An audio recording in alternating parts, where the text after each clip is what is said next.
Bonjour à tous et bienvenue sur une nouvelle vidéo de la chaîne Tesla France 89. Alors aujourd'hui, deuxième partie de notre vidéo consacrée à la nouvelle fonctionnalité navigation sur autopilote.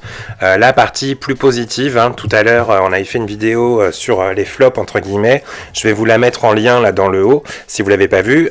Et là, on va voir donc ce qui est vraiment bien, ce qui a bien fonctionné sur notre test sur autoroute. Voilà, donc à tout de suite pour les images. Alors, on va commencer par déjà un petit rappel. Donc là, vous voyez les images, on est en fonction autopilote classique. Je suis sur une route nationale à double sens.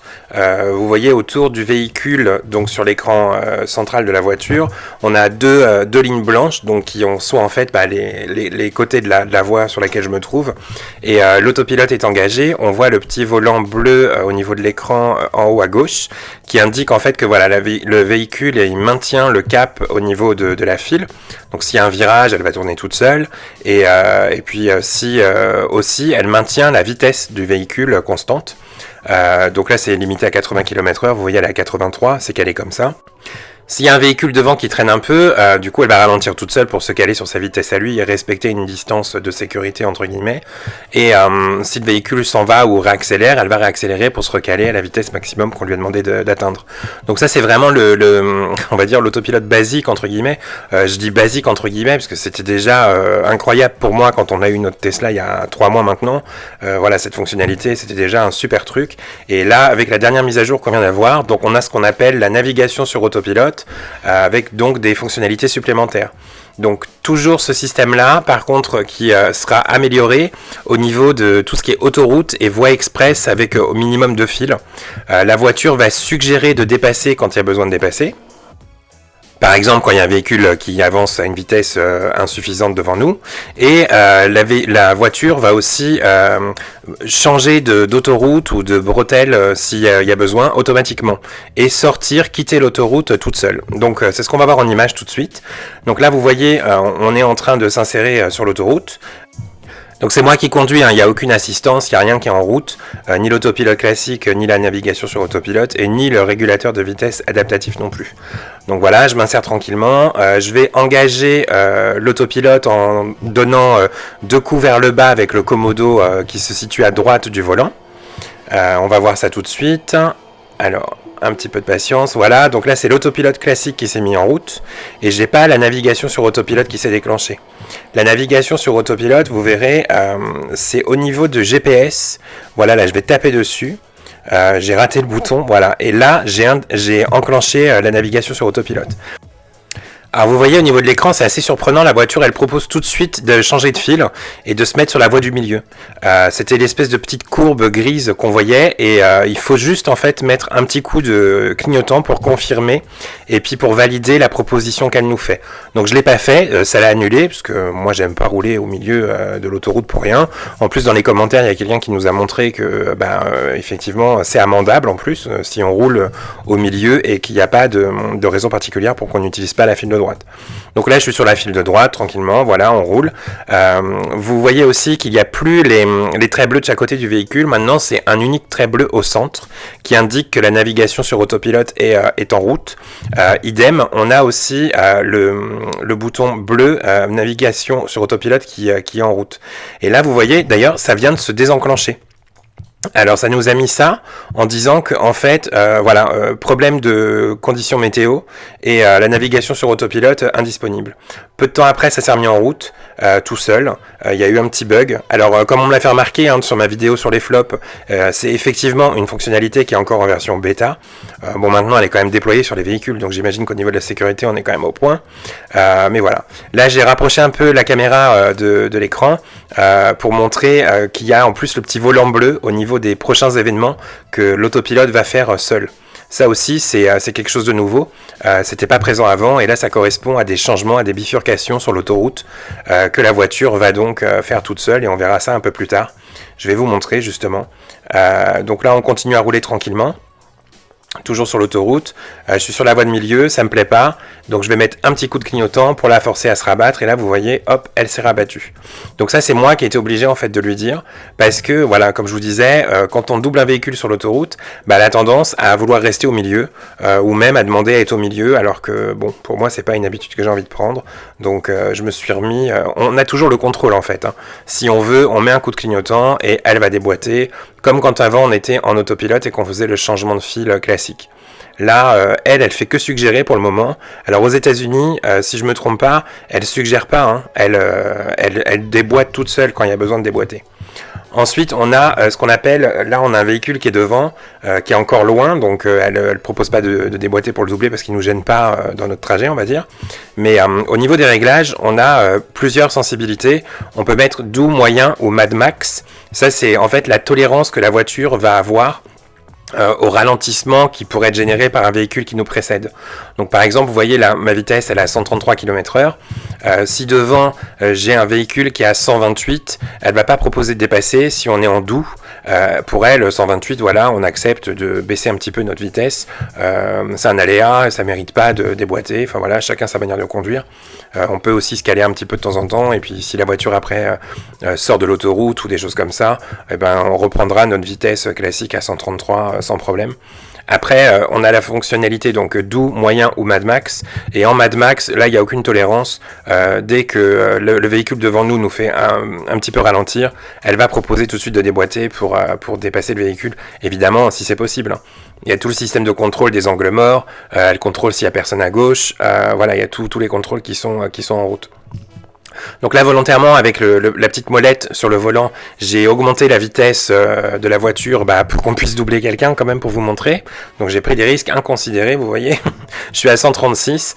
On pose souvent la question de savoir si la vitesse qui est affichée par la voiture correspond réellement, est-ce qu'il y a un décalage avec les radars. C'est vrai que nous, avant, on avait un Qashqai et quand on était à 130 sur le compteur du Qashqai, en fait, le GPS, tout indiquait 125, c'était un peu... il y avait un gros écart. Là, moi, j'ai pas du tout remarqué et franchement, ça a l'air d'être assez juste.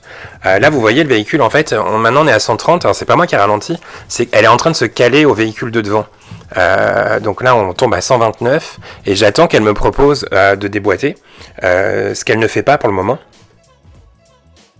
Donc là, vous voyez, hein, le véhicule ralentit, mais elle me propose toujours pas de dépasser. Je vais avoir l'opportunité de vous montrer comment ça se passe juste après. Donc elle a la consigne de rouler à 133. On est à 128, 129, et bon, elle considère encore que ça va. Elle me propose pas de dépasser le véhicule précédent. Là, c'est vraiment du test, hein. Là, on accélère un peu, donc je pense que c'est la voiture de devant qui a accéléré. Voilà, donc tout le monde ne roule pas au régulateur de vitesse sur l'autoroute, hein, vous l'aurez bien compris. Par contre, devant, il y a un camion rouge, donc là, on va doubler, par contre, c'est sûr. Voilà, là, vous voyez, il y a un trait gris qui s'est mis, et il a fallu que je confirme avec le clignotant. Alors, je l'ai confirmé tellement rapidement que du coup vous avez même pas vu le message où qui indique, la voiture indique en fait de confirmer en mettant un coup de clignotant. Je vais trouver un autre exemple juste après où on verra un peu mieux. Donc là on dépasse tranquillement le camion. On pourrait se rabattre, vous voyez, à droite. Mais bon, elle a pas envie, encore une fois. Elle le fait pas. Bon là de toute façon maintenant ça sert plus à rien, vous voyez un autre véhicule qui est là. Donc elle va continuer en fait à rouler au milieu et on va dépasser tranquillement voilà, le véhicule d'avant. En tout cas, vous voyez bien, hein, au niveau du maintien du cap, c'est nickel. Il n'y a rien à dire au niveau des fils, on reste bien comme on est bien calé, il n'y a aucun problème au niveau de l'autopilote. Contrairement à ma vidéo précédente où il y avait eu des soucis à cause de la météo parce qu'il pleuvait un peu. Et donc là, par contre, la fonction autopilote classique était dispo, mais la navigation sur autopilote, pas du tout, ça s'était verrouillé, on pouvait pas y accéder tant qu'il pleuvait. Et il pleuvait pas des masses, c'était pas non plus l'orage démentiel avec du vent, etc. Là, c'était assez calme. Donc vous voyez, franchement ça fonctionne assez bien, moi je suis content. Là on double tranquillement le véhicule d'à côté qui doit pas rouler bien plus lentement que nous. Et encore une fois, on va constater que on nous propose pas forcément de se rabattre une fois qu'on a dépassé le véhicule. Surtout qu'on voit bien dans l'animation qu'on a dépassé le véhicule tranquillement. Et voilà, donc là pareil, un camion. Vous voyez que je suis à 136 et ça n'empêche pas qu'on me double, hein, sur l'autoroute, tout va bien. On dépasse le camion, là il n'y a plus personne sur la voie de droite et elle propose pas de se rabattre. Donc ça c'est une habitude à prendre, je pense que de toute façon il faudra donc manuellement, malheureusement, tant qu'il n'y aura pas de mise à jour, hein, parce qu'encore une fois c'est un truc qui est évolutif. Voilà, donc là c'est moi qui ai mis un coup de clignotant justement pour forcer le véhicule à se rabattre à droite, pour laisser un peu la place aux autres quoi, hein, sur le milieu. Voilà, donc on continue. Là encore une fois, vous voyez, on ralentit pas mal. J'étais un peu étonné.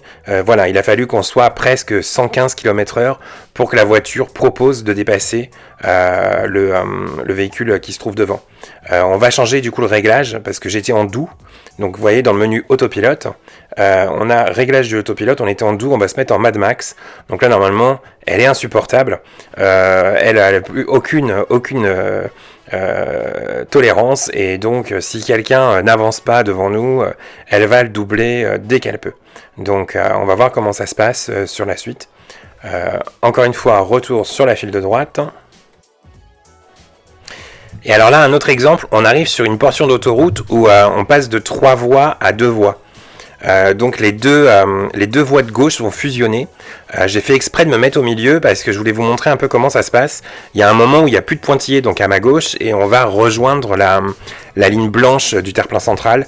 Et ça, c'est toujours un moment en autopilote, alors que ce soit en autopilote classique ou en navigation sur autopilote, où on sent bien qu'à un moment elle donne un petit coup de volant parce qu'elle sait pas trop s'il faut qu'elle se recale sur la ligne du milieu, ou alors là il y a plus de trait, du coup elle va un peu et voilà, au bout d'un moment elle se recale, mais c'est vrai que c'est assez impressionnant. On sent bien que elle a un moment de lag, de manquement, où elle sait plus trop comment se caler, mais rapidement ça revient.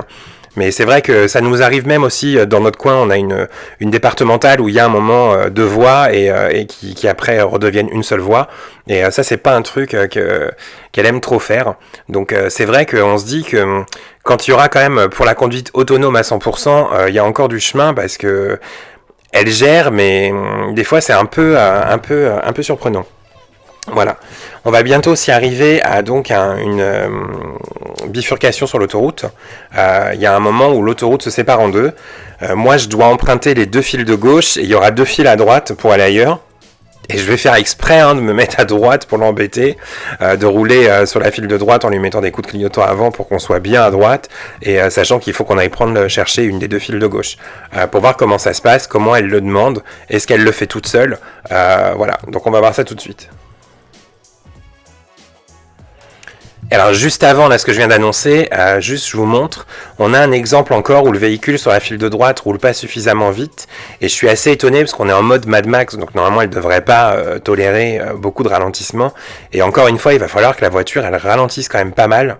Là elle suggère déjà à ce qu'on change, ah non bah autant pour moi, c'est moi qui ai loupé le truc, elle suggérait à ce qu'on change, mais j'ai mis mon clignotant et il y avait une fourgonnette donc qui a clignoté en rouge, je sais pas si vous l'avez vu sur le côté, et donc on n'a pas pu changer de fil, donc c'est vrai qu'on a pas mal ralenti, et elle va proposer à nouveau de dépasser, et c'est moi qui va mettre le clignotant, voilà, pour changer de fil et pour confirmer la manipulation.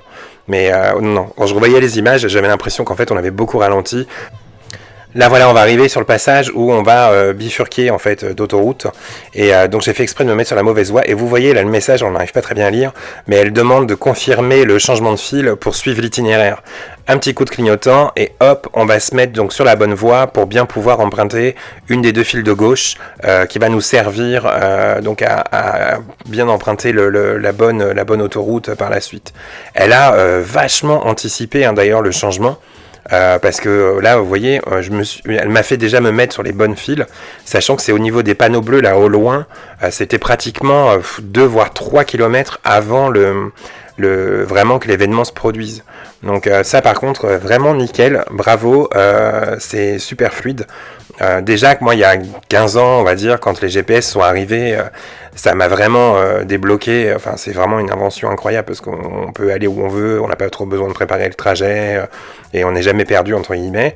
En tout cas là je trouve que c'est une nouvelle avancée qui est vraiment sympa, parce qu'il y avait certains GPS où j'aimais pas les signalisations, la manière dont étaient présentées les choses, et que c'était pas très facile, et là là c'est carrément la voiture qui dit attention, mettez-vous bien à gauche parce que c'est bientôt enfin c'est vraiment top quoi, vraiment top. Là on va être sur le dernier passage qui va donc être la sortie de l'autoroute. Donc on est à quelques kilomètres de la sortie de l'autoroute. Et là, ça c'est très très très impressionnant. Sans aucune action de ma part, elle va mettre le clignotant. Elle va sortir de l'autoroute, enfin ralentir et sortir de l'autoroute. Bon, un peu rapidement à mon goût et un peu quand même le virage, elle l'a pris très très large, j'ai cru qu'on allait rouler dans l'herbe. Encore une fois, attention, hein, c'est une assistance à la conduite, donc il faut garder le contrôle du véhicule et à n'importe quel moment, je veux dire, vous tournez un peu le volant, vous appuyez sur le frein, l'accélérateur, tout se désactive et c'est parti. Donc là, vous voyez, on arrive sur la sortie de l'autoroute, elle a mis le clignotant toute seule et hop, elle s'insère sur la voie de décélération. Toute seule, hein, là j'ai rien fait, rien confirmé, rien du tout. Et là, vous voyez, elle sort, bah, on est quand même en 90 km/h.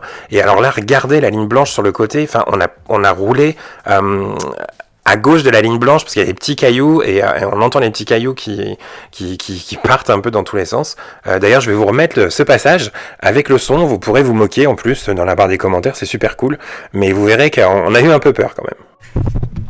On a eu un peu peur, puis j'ai surtout pas mal crié, donc allez-y, moquez-vous. Mais elle l'avait fait, hein. Putain, va rouler dans l'herbe, on entend les graviers. Oh. Ah bah moi là j'ai décroché, hein. Oh putain, j'ai confiance, mais Ah bah pas moi, hein. Oh la vache, l'herbe, t'entends les cailloux. Voilà, merci à tous d'avoir suivi cette nouvelle vidéo et puis surtout n'hésitez pas à vous abonner pour bien suivre la chaîne et merci de lâcher aussi un petit pouce bleu si ça vous a plu, ça nous encourage et puis ça nous aide pour apparaître dans les résultats YouTube et tout ça, donc voilà. À bientôt et bonne journée, salut.